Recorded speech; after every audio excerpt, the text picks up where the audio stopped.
Welcome to Novara Live. Coming up tonight, Keir Starmer has chosen the path of least resistance when it comes to Donald Trump's plan to take Greenland. It would be too hard and costly to retaliate in any way, so we just got to take it, apparently.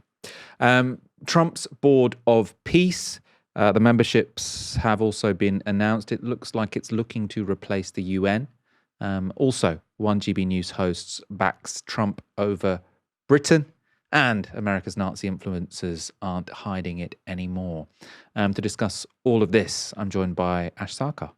You've kept the story selection really light for tonight. Couldn't you find, a cat that made friends with all the old people down the street or something like that?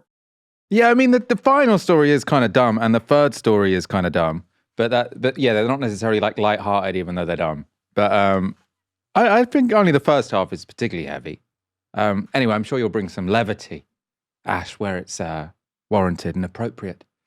If you'd like to support our work, you can sign up at novaramedia.com/support. You can also listen to the show on Spotify and Apple Podcasts. Don't forget to let us know what you think in the comments below. That text has changed for the first time in about 2 years, and now I'm struggling.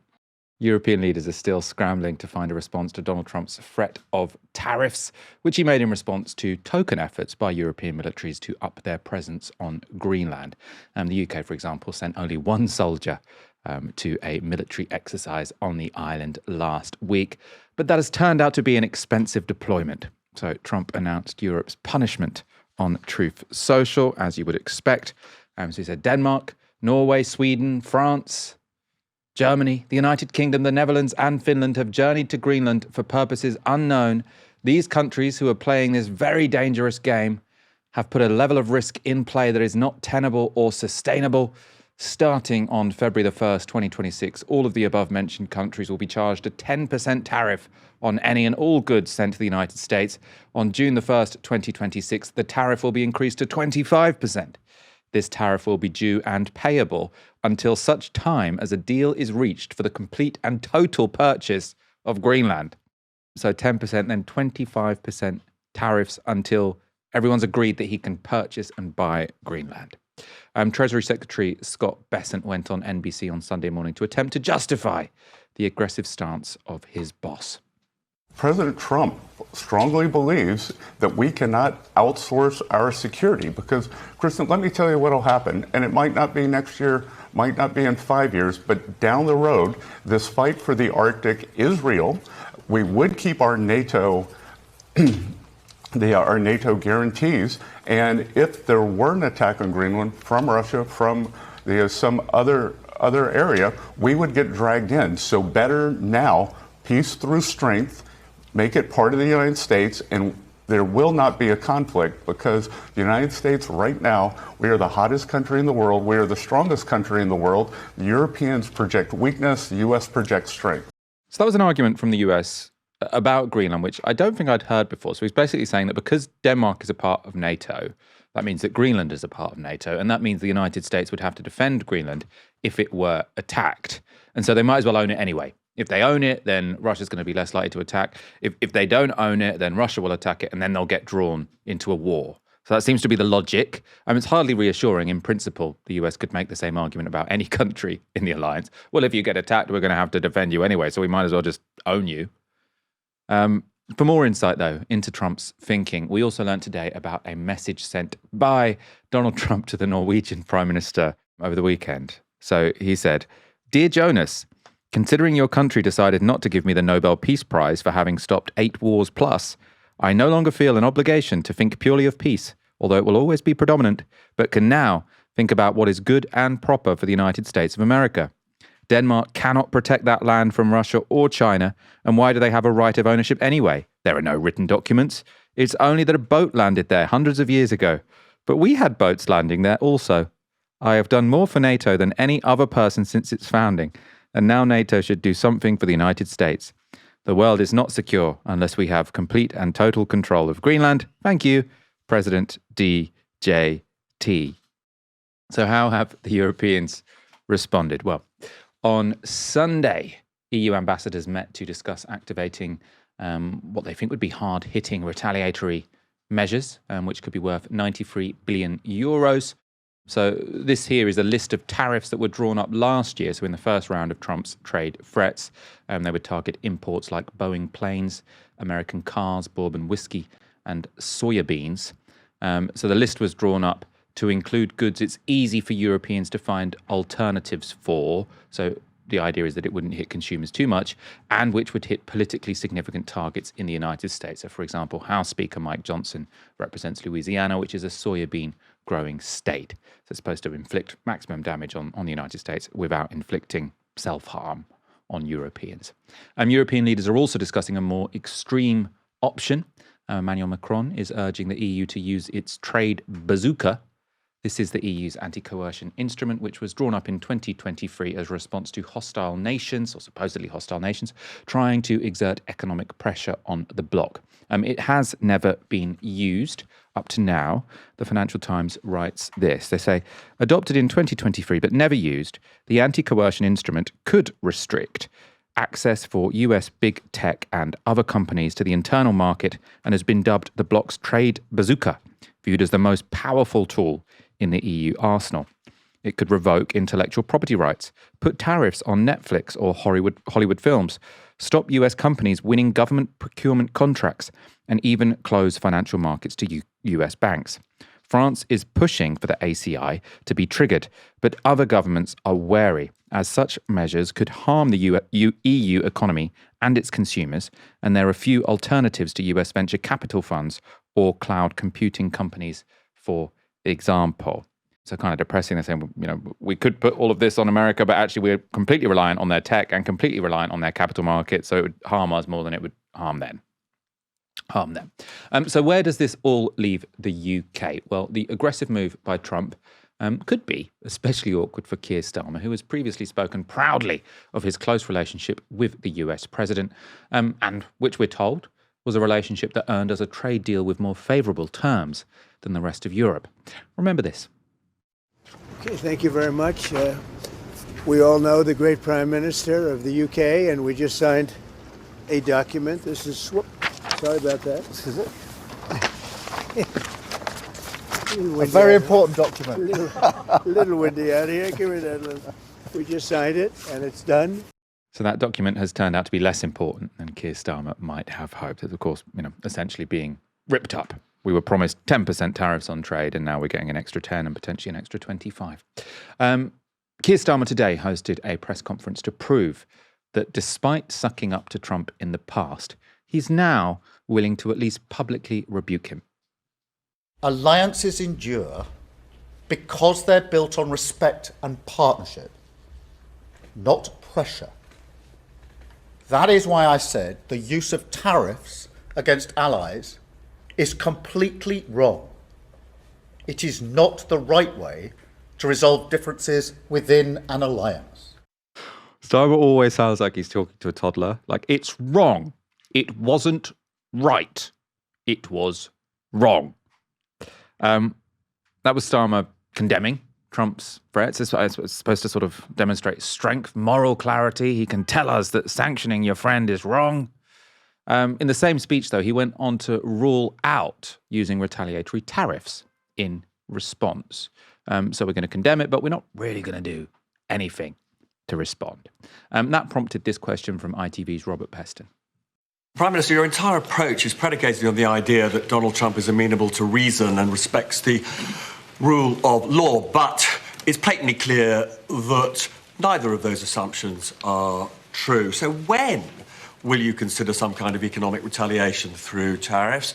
This is a serious situation, and as I've said, threatening tariffs on allies is the wrong thing to do, completely wrong.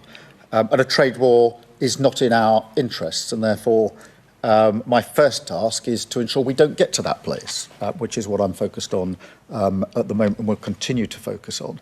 In relation to wider issues, I don't want to lose sight of the central goal here, which is to avoid the seriousness that a trade war would bring. In relation to your broader point, we do have to remember at all times that it is in our national interest that we continue to work with the Americans when it comes to defence, to security and to intelligence. Our nuclear deterrent is our foremost weapon and deterrent when it comes to securing the safety of everybody in the United Kingdom. It's my primary duty, and that requires us to have a good relationship with the United States. That was really Starmer letting the cat out of the bag, right? He's saying that even our nuclear deterrent, which we're told is, so essential to our defence, is completely reliant on the United States. The context there, we lease our Trident missiles from the United States. They're not ours. I think we own the submarines and maybe the nuclear warheads, but the missiles are American. They rely on all of their software upgrades. So we don't have an independent nuclear deterrent without our reliance to the United States. And, Keir Starmer's essentially saying that means we've just got to suck it up, right? It sounded like an admission that both economically and militarily we're snookered. You might have accepted Keir Starmer to stand up there and say, we're tough, you can't do this to us, Donald Trump. Instead, I think that was more a message to the British public saying, we're actually really weak, don't expect much from me. The opposite argument was put forward by Zach Polanski, of course, of the Greens. So writing in the New Statesman, he said, it is now frighteningly clear that basing our entire national security on being America's poodle will soon become entirely untenable. The pressing question is, what do we do about it? He says, first, we need to disentangle our security apparatus from the United States so that we can be genuinely independent. As an urgent first step, the government should review how we might remove US bases from British soil while maintaining our own security and retaining the capacity to support our allies in Ukraine. There are currently 13 US military bases in the UK operated by an estimated 10,000 personnel. If Trump were to take military action against Greenland, we must be able to swiftly remove America's military presence from our country peacefully and efficiently. The government should also cancel its £240 million deal with US firm Palantir, signed despite MPs raising serious security concerns about the company.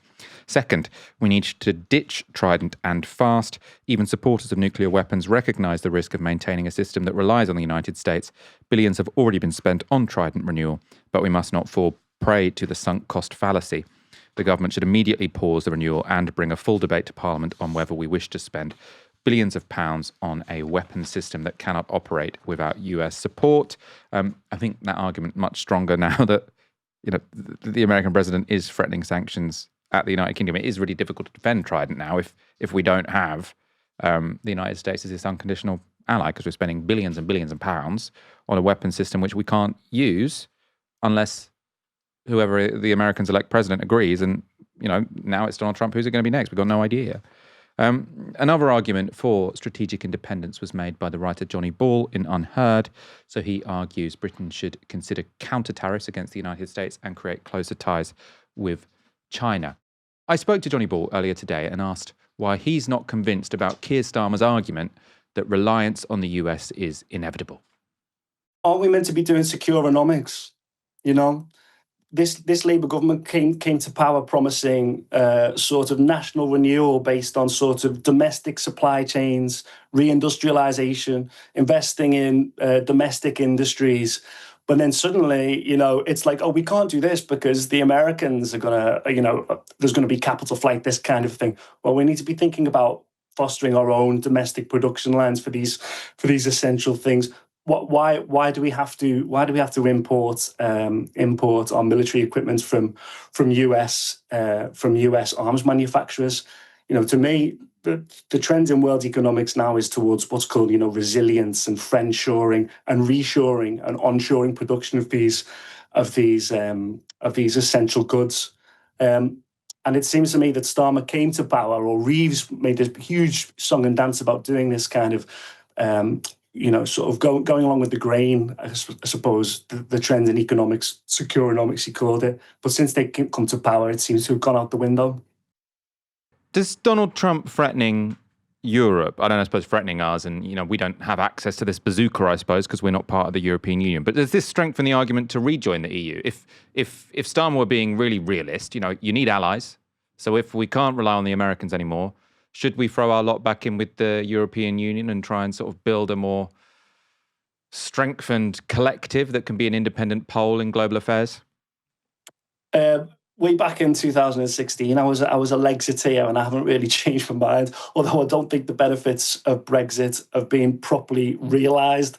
I think there were two sides to the Leave argument. There was the sort of global Britain, Singapore on Thames, deregulate side to it. And then there was the more sort of protectionist, more sort of statist, more about sort of, again, rebuilding national supply chains and national industries side of Brexit. And I was more on the latter side. I don't think rejoining the European Union is an argument the country wants to make. I'm reminded of Brenda from Bristol's video, not again. We don't want to reopen that argument. However, that doesn't mean that we can't cooperate with governments across the continent on stuff like retaliatory tariffs with the Americans. And as I mentioned, Macron's much more in favour of them than perhaps Merz in Germany and Meloni in Italy. But, the more people get on board with coordinated measures like that, then the more leverage we have against Donald Trump. Wolfgang Munchau, so in Unheard, your magazine today, had a different argument to you. He said, most of Europe doesn't really care about Greenland enough. They're talking like they do, but when push comes to shove, they're not going to fight the United States for Greenland. They can't afford to fight both Russia and the United States. So actually, why don't we just cut to the chase and sell Greenland for a high price? Obviously, it wouldn't be the Brits or the whole of the European Union getting the money. It would be the Danes, I suppose, or maybe just the people of Greenland. That's always been unclear. Would that be the genuinely realist response? Say, you know what? It is in his sphere of influence. Let him have it. The thing is, there's absolutely no reason why the US should need Greenland. They can have as many soldiers stationed on Greenland as they want under a treaty, and the Danes aren't going to stop them. In terms of the rare earths, exploration for all the critical minerals that are there and are slowly being revealed by the melting of the ice cap, the Danes will give them exploration rights, but there is absolutely no reason why the Americans should have sovereignty over Greenland. It's insane. It's all based on the personal whims of the president. There is part of me that has sympathy with the sort of MAGA Trumpian argument, which I think is, internally coherent, that Europe has basically been taking the piss for a long time. I think this isn't something that's specific to Trump. There's a bit of continuity between Trump, Obama, Biden, etc., who all sort of insisted that Europe's NATO members hit the 2% and even go further and said, look, you guys need to take more responsibility for your own security, build up your own defence industrial capabilities, because we've got a new rising power in the East, which we want to pivot towards. It was Obama that had that sort of Pacific pivot originally. And so arguably this kind of Trump disengagement from the European theatre is just a continuation of that, except in this mad kind of Trumpian, bombastic way. But yeah, I think he's kind of right in that. We need to stand on our own 2 feet more as a country, and more generally as a continent. We need to build up our defence industrial capabilities, stop relying on basically a global hegemon that is not interested in honouring agreements that were made after World War II 7 or 8 decades ago. That was Jonny Ball speaking to me earlier today. Ash, I want your thoughts on this. I suppose my perspective is, politically it seems stupid for Keir Starmer to sort of be saying, oh, sorry, we can't do anything. We've seen around the world, loads of world leaders getting a massive boost by standing up to Donald Trump. Mark Carney, Albanese in Australia, lots of the European centre-left parties who are in government are doing, they're going up in the polls now that they've got a fight with Donald Trump. Keir Starmer really needs something like this, so I think it would have made sense for him to be a little bit more oppositional. What it would cost us is far more technical. I don't know how long it would take to wean our companies off Amazon Web Services, for example, but where do you stand? Well, I think you made a really important point there, which is that there is this question of hard power, which we are currently at a significant disadvantage with.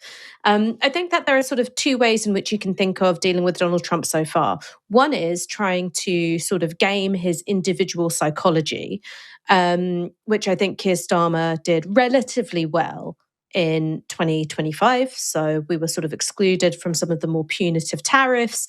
Obviously, it was excruciating in the extreme to see the amount of toadying that went into it. But, I went into our Christmas break thinking that was something that Keir Starmer could chalk up as one of his, few successes in office.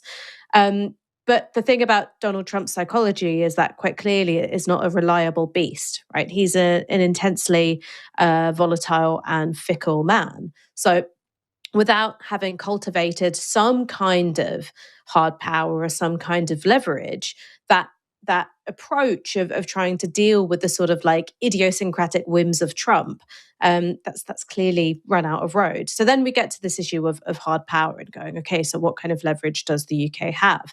I mean, the list of possible tariffed goods which are sort of being spoken of by EU nations. Quite frankly, it's embarrassing. Bourbon, Levi's jeans, etc., etc. As you pointed out, those are things that there are easy substitutes for in Europe and the UK, and they're not really the things which are central to the basic functionality of our state. So Amazon Web Services, as you pointed out, Palantir, Microsoft, the most basic aspects of our healthcare, data retention, appointment booking, like every single aspect of the state is reliant on American tech products. Now, Jonny Ball talked about securonomics, which was a big talking point when Starmer and Reeves first came into power. They kept talking about securonomics, trying to insulate our supply chains from geopolitical shocks. Really, what they were talking about in terms of securonomics was predominantly China, to a lesser extent Russia. Obviously, Russia was important because of the role of the Ukraine war in the 2021 inflationary crisis, but mostly it was thinking about China. Because then when you go back and you look at the decisions that Starmer and Reeves made when in government, a lot of it was about sort of reorienting as much as possible towards the United States. So when it comes to rare earth minerals refining, weaning off of China and going, oh, okay, well, we're just going to rely on American capacity to do just that. When you look at some of the big contracts which have been handed out by Labour government ministers, Palantir's role in the NHS was obviously a hugely controversial one, but it was a really big one. In the first 100 days of Keir Starmer's government, there was that investment summit, I don't know if you recall, where Starmer was sort of rolling out the red carpet for, the likes of BlackRock. It really was about getting as close to America as possible and that being an engine for growth. Well, look where that's got us. I mean, absolutely nowhere. And we've failed to develop any kind of policy which could be resilient to Donald Trump. And no one is asking Starmer and Reeves to undo decades of policy making, all right? When we're thinking about the sort of economic and military dependency on the United States, that's not something which is the brainchild of Keir Starmer, Rachel Reeves, John Healey, or anybody else. But it's certainly been something that they've not adequately dealt with. So 2024, securonomics, pivot away from China towards America. 2025, the year of trying to toady your way out of tariffs. It looked like it could have been successful. And now, not even, 1 month into 2026, it looks like it's on the rocks. No, I think now's the time to go big, right? This is a great excuse to dump your fiscal rules. Say don't dump them to spend on current spending. Say we're going to borrow a load of extra money for important, crucial investment so that we can upgrade our industrial base and then also get a bit more friendly with China, right? What Aaron talks about all the time. The reason we blocked Huawei from our country was because the United States asked us to. That probably cost us a fair amount of money because they were the cheapest provider of 5G. And now what's our reward? We get threatened with tariffs from the United States. So all of these relationships that we've sort of forgone because the Americans asked us not to make them, let's make them, right? So the one thing you don't want is an exclusive relationship with a partner who is exploiting you very, very openly. So I think, Keir Starmer, go to China. Let's get Huawei back. Let's break the fiscal rules, invest loads more money in reindustrializing the country. And yet, I sit on the fence in terms of would it do more harm than good to put retaliatory sanctions on the United States. I feel in a way I'm not qualified enough to know if that would do more to harm or hinder the economy. But you need to say something. You need to have some kind of plan. Whereas Keir Starmer stood up today and basically said, look, I'm sorry, there's nothing we can do because we're completely reliant and dependent on the United States. And he wasn't saying there's nothing we can do in the short term, but in the long term, we're going to make sure that we invest in our own sovereignty and independence. He kind of just said, there's nothing we can do, full stop. Sorry, we are a supplicant state to the United States, and so it would be very expensive to do anything else, and it would be too hard. So I'm here to tell you today, don't ask too much of me. That's what I read that press conference as. Politically stupid. US President Donald Trump has announced that his so-called Board of Peace for Gaza is now taking applications for membership. That's the organisation whose creation was actually backed by the UN Security Council when it came to the ceasefire in Gaza, which will supposedly oversee the reconstruction and economic recovery of the Gaza Strip. Now, so far, 60 countries have been invited to join, represented by their leaders. Some of the names on the list might be surprising. So Russian President Vladimir Putin has been invited to join, despite currently waging an illegal war in Ukraine. Also on the guest list is Israeli Prime Minister Benjamin Netanyahu, the man who's the cause of Gaza needing reconstruction in the first place, and the person who doesn't want to see it reconstructed because he would prefer them all to leave. We're yet to hear if Putin or Bibi have accepted those invites. Hungary's Viktor Orban, though, is in. He posted this on X. With President real Donald Trump comes peace. Another letter has arrived. Hungary's efforts for peace are being recognised. President Trump has invited Hungary to join the work of the Board of Peace as a founding member. We have, of course, accepted this honourable invitation. Canada's Mark Carney has also agreed to join in principle. Most member states will serve terms of just 3 years. But this is very Trumpian. There is an upgrade available. So for just $1 billion, a member can become permanent. It's not exactly clear where that money would go. It's a pretty hefty price tag for joining an organisation when no one really seems to understand what it's for. So the charter forming the board doesn't even mention Gaza, and instead suggests that the organisation is intended to operate like the UN, mediating in other conflicts. In an interview with Reuters last week, Trump said the board would start with Gaza's reconstruction before moving on to other conflicts. But this is how the board words its mission. The Board of Peace is an international organisation that seeks to promote stability, restore dependable and lawful governance, and secure enduring peace in areas affected or threatened by conflict. One diplomat told Reuters that the new Board of Peace is, quote, a Trump United Nations that ignores the fundamentals of the UN Charter. And 3 Western leaders told the press agency it looked like an attempt to undermine the UN. The Board of Peace doesn't just have member states, it also has an executive made up of individuals.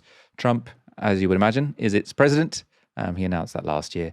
Last week, he briefed the rest of that team. So they include Trump's Secretary of State, Marco Rubio, as well as property developers Steve Witkoff and Jared Kushner. Witkoff is also Trump's special envoy, while Kushner, of course, is married to his daughter Ivanka. Other members include Mark Rowan. He's the billionaire CEO of investment firm Apollo Global Management, who was nominated by Trump for US Treasury Secretary in 2024 after giving the president a $1 million donation towards his 2020 campaign. He's joined by Nikolai Mladenov, who Trump recently appointed as the United States High Representative for Gaza, a career diplomat. He was formerly the UN's Special Coordinator for the Middle East peace process. So he's perhaps the most plausible member of this ultimately incredibly distasteful group. And speaking of distaste, also joining the executive team is Tony Blair, Britain's foremost expert on peace in the Middle East, having only helped kill around 1 million people in the region. Now, some of the details released about Trump's plans for the Board of Peace seem to have taken some of its members by surprise. So Blair has distanced himself from the $1 billion fee, with a spokesperson saying that the former prime minister isn't involved in determining the board's membership. Israel has also pushed back, saying that some of those invited, which include Turkish President Recep Tayyip Erdogan and Egyptian President Abdel Fattah al-Sisi, were, quote, not coordinated with Israel and were contrary to its policy. Of course, one group has been entirely left off the guest list, with not a single Palestinian in sight. Of course, on the ground, Palestinians in Gaza continue to be corralled in a small part of the strip. You can see that the red zone there. That's a continually shrinking area that makes up just over 40% of the total area of Gaza. Is demarcated by the yellow line, recently described by an Israeli general as Israel's new border. Palestinians are routinely killed for crossing it since October's ceasefire came into force. 450 Palestinians have been killed in Gaza, 100 of them were children. So that's 1 child killed per day under Israeli so-called peace. Ash, let's talk about this board for peace. So it's an interesting concept. I mean, I also find it interesting, the idea that you can get a permanent seat on it, because Donald Trump, of course, is only going to be president for another 3 years. But if you give someone $1 billion, it's unclear who gets the $1 billion. Does it go to the board? Does it go to Does it go to Donald Trump? Does it go to... No one really knows. Then you can be a permanent member of this parallel United Nations, which you can buy your way onto, which gets to oversee various war-torn territories.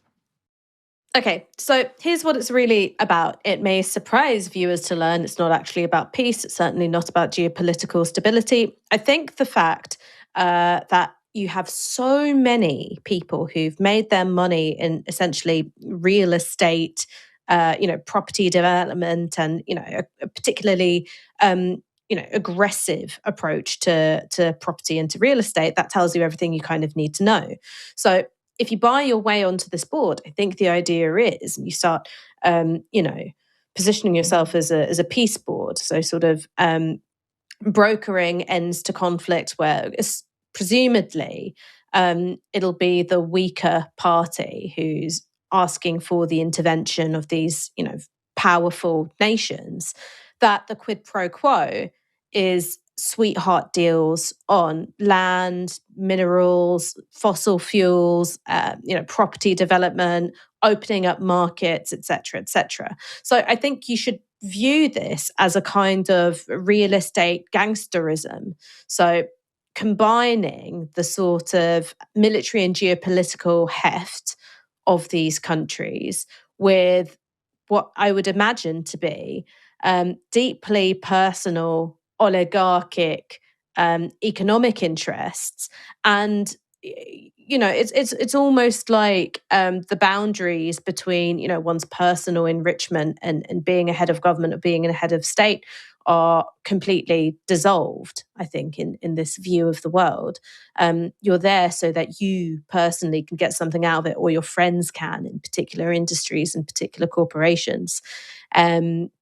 So yeah, that's essentially what I think it's about. It's a sort of board by which they are able to snap up distressed assets. And so war has always been a means of profit for particular companies, weapons companies, speculators, so on and so forth. But now this is a way for states to get in on the action without actually having to have the good graces to invade a country anymore. They can just wait till one country invades another country and then pounce on the carcass. There's lots of elements of Donald Trump, and especially his second presidency, which seems to hark back to older, more sort of explicit formal forms of imperialism. So sort of this constant desire. I mean, Greenland's obviously the most obvious example, which is that he's trying to expand his territory by purchasing land or invading land and getting resources with it. The kind of thing that hasn't been talked about for many a decade, since the Second World War. This reminds me a bit more of, say, something like the East India Company. So sort of you can buy your way onto it, and then this body, which doesn't really have any kind of legitimacy based on sovereign nation states sort of agreeing to it. It's completely separate from any international organization, and rich people can buy their way onto it and control territory, which is very similar to the East India Company. Of course, they had a more sophisticated idea of what kind of trade they were going to be doing, but it's a similar form of the kind of colonialism we had a couple of centuries ago. I think that's true. I think that there's also another way to look at how Trump sees his own role, which is something a little bit like a Roman emperor who wants to leave the boundaries of his territory expanded by the time he leaves office. Maybe not because he's been democratically removed, but because the good Lord said it was his time.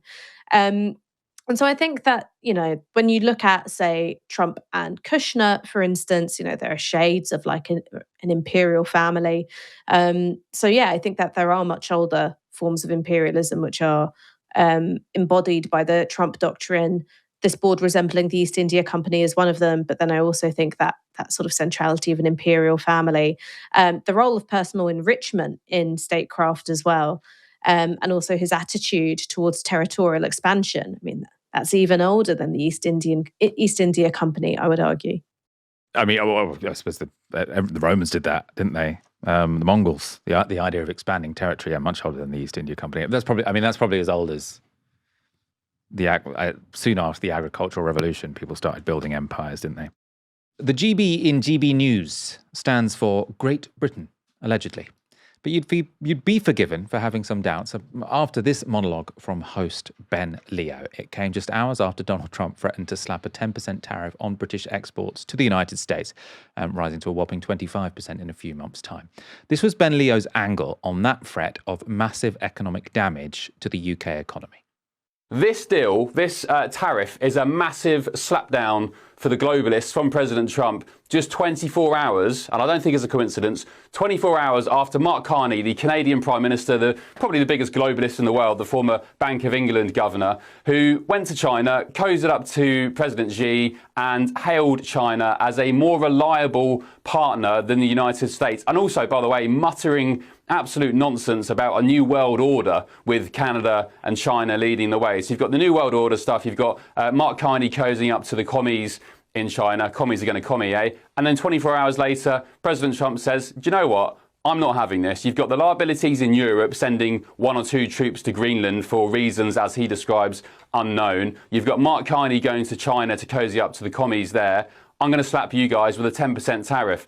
I've been long of the argument, Alex, listeners and viewers, that President Trump, for some of his faults and his bluster, and he's not perfect, so I'm not saying that, but to me it seems like he is the only person in the West at the moment trying to save the West from themselves.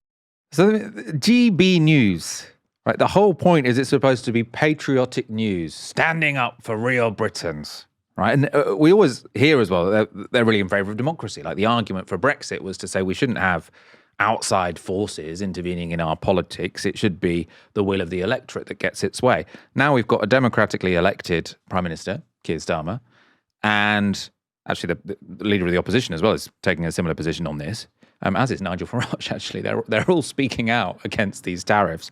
And now this GB News host is going on TV and saying, basically, I welcome this economic war against my people because it suits my political agenda. So he's saying if Donald Trump can come over here and damage Britain so much that people decide to go for a shift to the right to suck up to Donald Trump, that's brilliant. That doesn't seem very patriotic to me.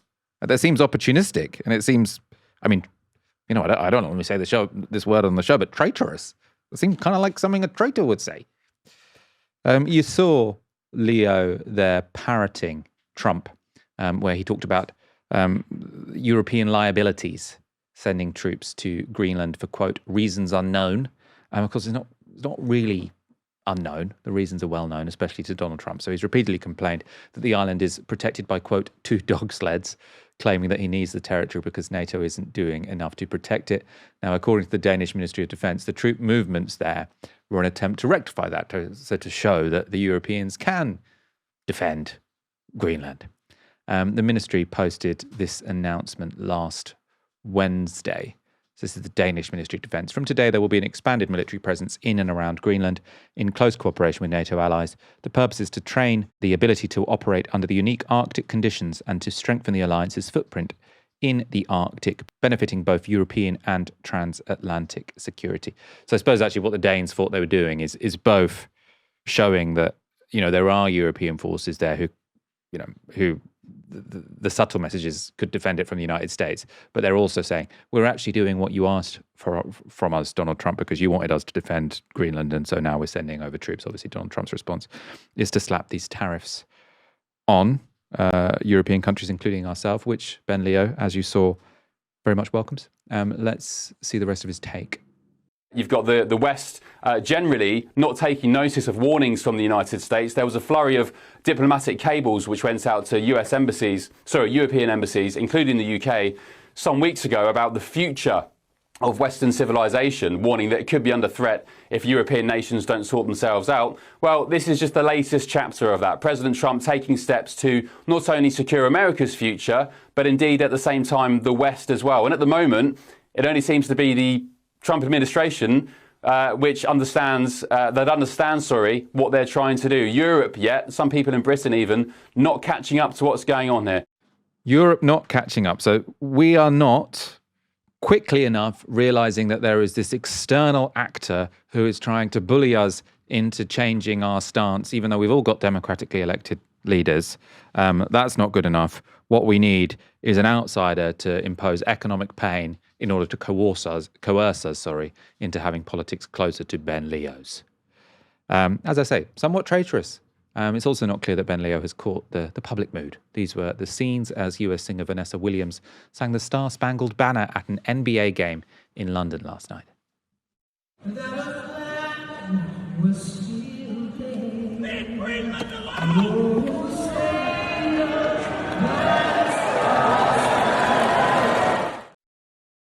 Ash, do you think Trump is becoming a liability to the right? I mean, across Europe?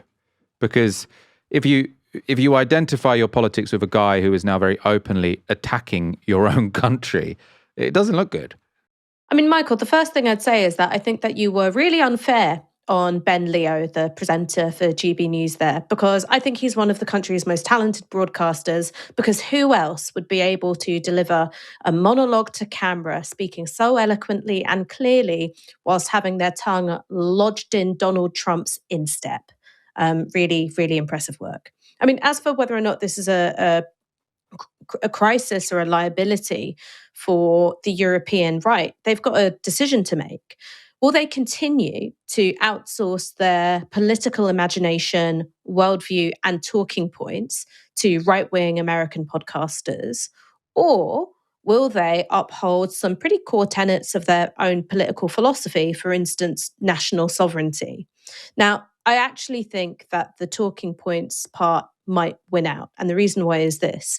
I think many of these individuals are aping right-wing podcasters, the way in which they deliver their points and also the points that they make, because they've clearly been incredibly successful when it comes to breaking through on social media, cultivating followings on new media rather than, legacy outlets that have been around for a while. They've been really effective at shifting what you might call the Overton window of respectable opinion. And because Britain is seemingly incapable of coming up with a cultural mainstay of its own, I don't know, since the 1970s or 1980s, all these right-wingers are just impersonating people that they see on American YouTube. And so I think that because the incentives align in that sort of direction and not in the direction of actually thinking seriously about what they believe in politically, this is going to be something that they continue to do. Now, there is, I think, the thing that you're talking about, which is that does create a distance and a gap between these kinds of right-wing talking heads and the people who they claim to be speaking on behalf of, which is the sort of, you could say the median right-wing voter in the UK. Now, there's obvious distinctions between myself and the median right-wing UK voter, but one of the few things we probably have in common is a disdain for American exceptionalism, arrogance, and overstepping. I think that you could speak to your average reform voter, and while they might not disapprove of Donald Trump's policies domestically, the idea that he'd want to go around telling our government, our people, what to do and what to think, that would be something that they object to, because national sovereignty is still something which is taken seriously by most people. So I agree that there is an element of liability there. The way in which such, essentially pundits are able to game social media algorithms, I think that it can produce a perception of these points of view as being more popular or widespread than they actually are. But while I think, the likes of Nigel Farage, who has obviously taken a very different view to Ben Leo, but while the likes of Nigel Farage are able to occupy that space of, anti-politics, insurgent populism, the fact that you've got commentators on GB News who aren't singing from the same hymn sheet when it comes to Donald Trump, it's not going to matter very much because people are driven to supporting reform, not necessarily because they're like, yes, I agree with your geopolitical doctrine, but primarily because of their disgust for the status quo.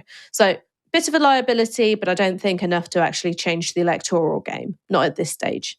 What do you think they're thinking, though? Because, I mean, it's a really easy argument to make if you are like a right-winger who likes Donald Trump, but you want to be seen as patriotic because you're a host on a GB News channel, right? And your viewers probably don't want their own country to be sanctioned. You just say, look, I've really defended Donald Trump over the years, and I agree with a lot of his politics, but you absolutely should not be sanctioning our country for fighting for the sovereignty of the people of Greenland. Like, what you're doing is outrageous, and we're a democracy, and we decide where our military goes so long as it's been invited by the country, as it had been in Greenland. Like, the argument of I agree with your politics, but sanctioning my country is completely wrong. It's not rocket science to sort of hold those two things in your head and communicate those two things to a mass audience instead of sort of saying, I'm confused. Which way do I go? I'm supposed to be patriotic, but I like Donald Trump. Okay, yeah, sanction my country. It's great. But you know what I think it is, Michael? It's something that we talked about last week, which is the effect of negative polarization, right? Forms of negative polarization, negative identification, where you stake out your position based on who you want to disaffiliate from, who you want to create distance from. So I think if you're a GB News presenter or you've been recently kicked in the head by a mule, I mean, those two conditions are often difficult to tell apart. You'd probably looking at, okay, are we going to side with, Denmark and the EU? We're going to side with, libs like Mark Carney, or are we going to side with, the sort of Chad American right? Okay, we're going to side with the Chad American right.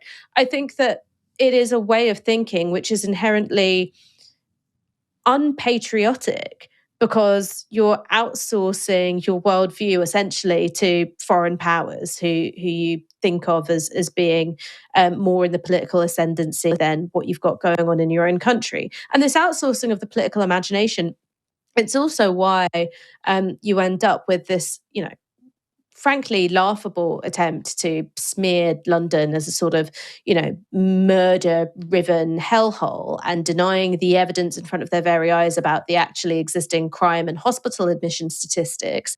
It's because these are pundits, I'm not going to use the word journalists because they're not, but pundits whose sole job is to see what's trending on, the American bit of X and just repeat it, even if the evidence of their eyes is telling them something completely contrary. I don't think it's a politics that's rooted in patriotism. I think in a way, it's rooted in talking down your country for an audience or an imagined audience of right-wingers who are coded, at least in your head, as being American. In a way, it's very unpatriotic. If you happen to be on a bar crawl in Miami this weekend, you might have bumped into a bunch of very famous Nazi freaks. This is Nick Fuentes, the Tate brothers, and some other assembled right-wing influencers singing along to Kanye West. They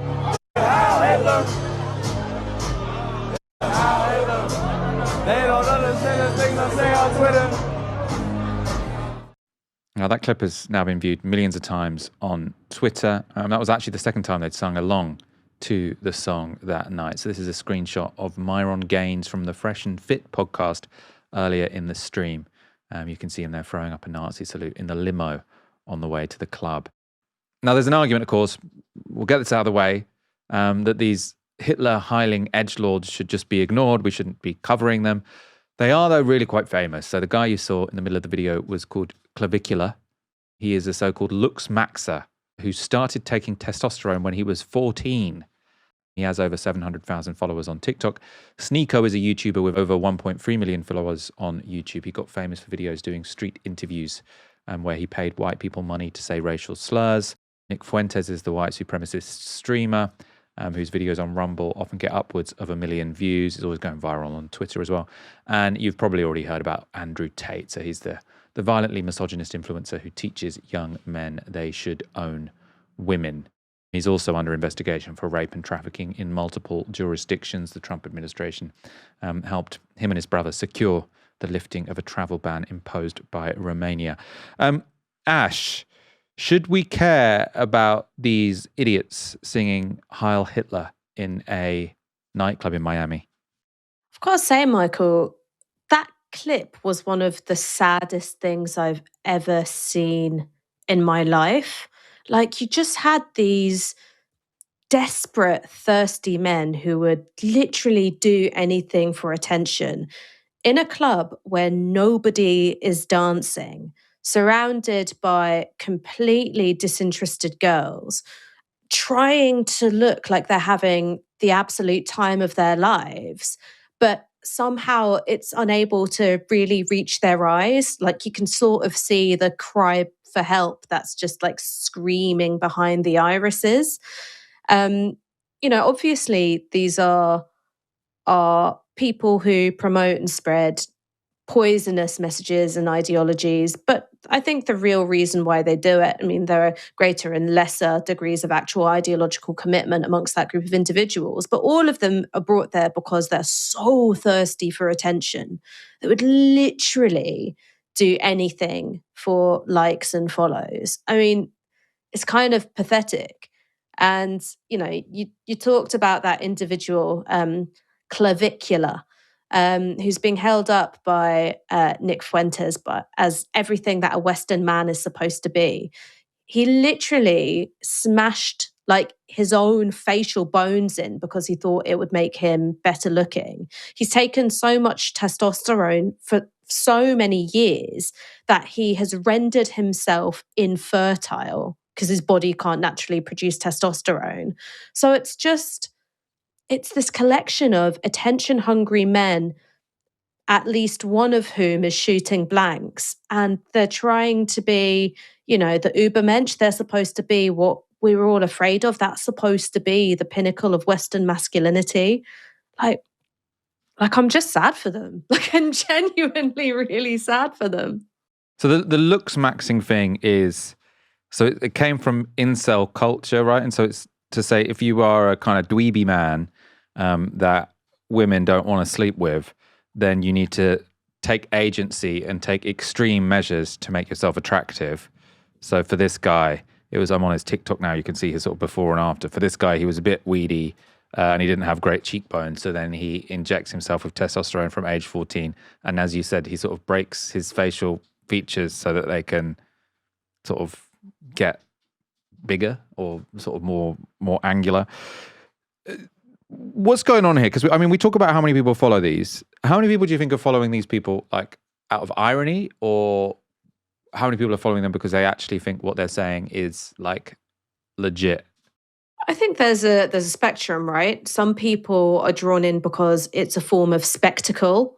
You're looking because everyone else is looking, the way in which people slow down when they're passing a car crash on the motorway. There are some people who are drawn to men like this because they project an image of success. Social media, digital immersion, we know that these are things which make people feel even a lower sense of self-worth than they already had. So they're drawn to these men because they felt a low sense of self-worth, and then everything they see deepens that. And then there are some people who are actually truly ideologically committed. Also, sorry, I forgot one other aspect to it, which is that sort of performative transgression of like, look at us, we're saying the unsayable, we're playing Heil Hitler in the club. I think that there's always been an audience for that kind of thing because they see it as iconoclastic or they see it as edgy in some way.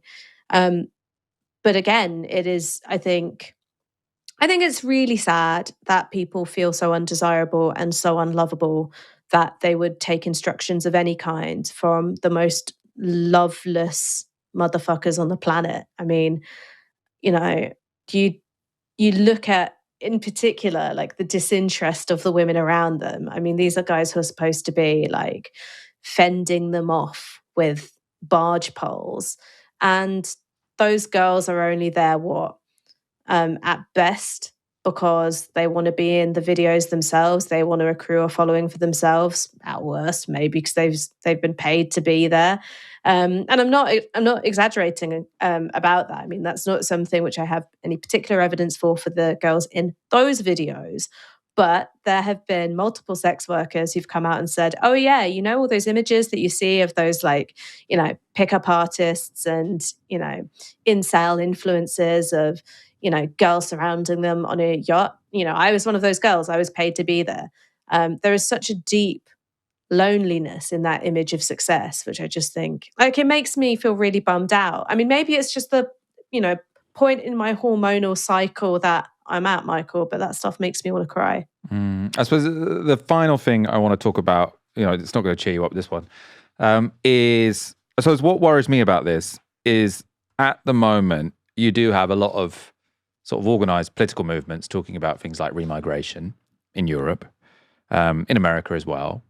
And there has been, since the Second World War, a taboo about the Nazis, which means that if the Nazis did it, you probably shouldn't do it, right? And I think that has been a bit of a limit on what is sort of politically acceptable and doable ever since then. So sort of things like eugenics, which before the Second World War, sort of there would be sort of progressives and conservatives, and all, this was just sort of something that was talked about in mainstream debate.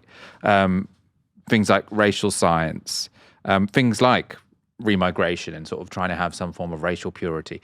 All of these ideas, which were, you know, discussed much more widely before the Second World War. I mean, you could argue that they were already going out, but it was they were arguments and ideas that you could express. And then after the Second World War, there was just this massive idea that the worst thing you can be is a Nazi. And if your idea looks a lot like what the Nazis believed, and if you can sort of plausibly draw a connection between that belief and then the Holocaust, probably that's the kind of politics we shouldn't explore anymore, that we should try and shun. And I think at the moment you've got this moment where you've got these idiots who, yeah, they're not particularly intellectually interesting, but on the cultural side, they're sort of breaking the Nazi taboo. So it's sort of, is it funny? Is it not? You know, it's kind of edgelording, but the idea of being a young person identifying with Hitler seems to be becoming more conceivable. And then you've got all of these political movements who are arguing for kind of a political direction which would have been taboo a while ago in Europe. And I do think that is a dangerous combination, and I don't really want to see where it goes. Well, I think you highlighted something important, which is the sort of edgelord element of it all. And this is something which I think really comes out of, you know, the subculture on Chan boards, this desire to shock and bait and outrage and then dress it up in layers of irony. So it's really ugly, poisonous, aggressive, offensive, racist, misogynistic, etc. behavior. And then it's like, oh, but we don't really mean it. But do we really mean it? No, we don't, but we do. And deliberately using irony to create sort of lashings of ambiguity around really what is the intent. So you get to have it both ways. You get to use the N-word and also say, oh, but I don't really mean it. But, you know, I also kind of do. And dancing this dance. And again, I think it's a culture which is born out of digital immersion and the way in which digital immersion sort of breaks down bonds of responsibility, of empathy, of thinking about consequences. I think that it is morally warping for people, and in particular younger people as well. And I think that this is something which, you know, many of the guys who are on that particular stream, they've learned how to game. And it does, I think, create a sense of permissiveness and around, you know, if not normalizing, then certainly making more visible